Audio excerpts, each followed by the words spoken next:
रिश्तों की भी एक अपनी उम्र होती है। कुछ मरने तक चलते हैं और कुछ जीते जी मर जाते हैं।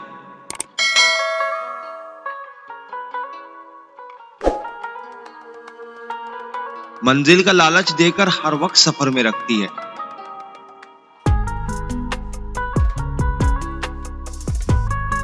असल में जिंदगी इसी चीज का नाम है।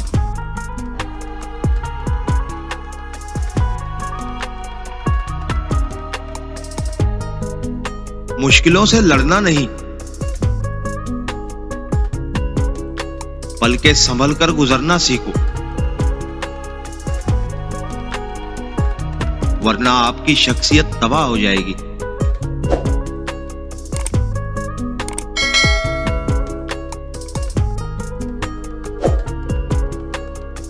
हम सबसे ज्यादा जालिम अपने लिए होते हैं।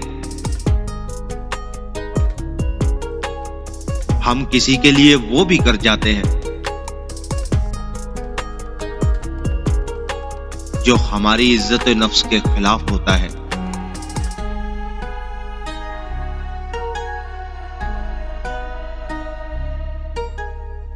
लोगों को जितनी मर्जी वजाहतें दे दे,